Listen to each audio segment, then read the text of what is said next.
کہتے ہیں کہ اگر آپ کسی کا دروازہ پاؤں سے کھولو گے تو کل آپ کا بھی دروازہ کوئی پاؤں سے کھولے گا۔ آج ہم آپ بہت ہی سبق آموز اور ایمان افروز واقعہ سناتے ہیں۔ ایک شخص تھا جس نے اپنی زندگی میں کبھی بھی کسی غیر عورت کی طرف نظر اٹھا کر نہیں دیکھا تھا۔ ایک بار کچھ یوں ہوا کہ وہ شخص بہت ہی زیادہ تنگ دست ہو گیا۔ نوبت یہاں تک پہنچی کہ گھر میں فاقے شروع ہو گئے۔ اس شخص کی ایک جوان بیٹی تھی۔ جب فاقے انتہائی سے بڑھ گئے تو لڑکی اپنے چھوٹے بہن بھائیوں کی بھوک سے بری حالت دیکھ کر غلط قدم اٹھانے پر مجبور ہو گئی۔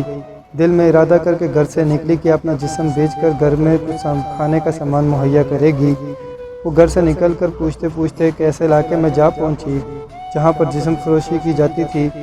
وہ لڑکی وہاں جا کر اپنی ادائیں دکھا دکھا کر لوگوں کو اپنی طرف متوجہ کرنے کی کوشش کرنے لگی، لیکن کسی بھی شخص نے اس کی طرف توجہ نہیں دی۔ توجہ تو دور کی بات، کسی نے اس کی طرف نظر اٹھا کر نہیں دیکھا۔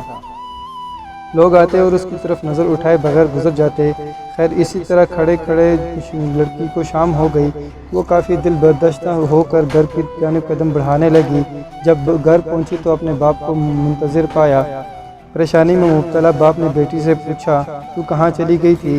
لڑکی نے باپ سے معافی مانگی اور رو کر سارا ماجرا بیان کیا کہ ابو مجھ سے اپنے بھوک سے بھلکتے بہن بھائیوں کی حالت دیکھی نہیں گئی اور میں مجبور ہو کر گناہ کرنے کے لیے نکل پڑی، لیکن کسی بھی ایک شخص نے میری طرف نظر اٹھا کر نہیں دیکھا۔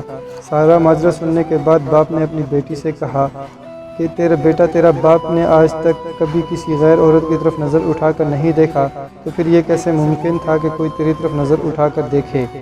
اسی لیے اپنی نظر کو عورت کی چادر پہ بھی نہ ڈالو، کیونکہ نظر شہوت کا بیج ہوتی ہے۔ آج تم بچو گے تو کل تمہاری اولاد محفوظ رہے گی۔ ہم امید کرتے ہیں کہ یہ ویڈیو آپ کو ضرور پسند آئی ہوگی۔ مزید ویڈیوز کے لیے ہمارے چینل کو سبسکرائب کریں اور ویڈیوز کو لائک کریں اور قیمتی رائے کے بارے میں کمنٹس میں بھی آگاہ کریں۔ شکریہ۔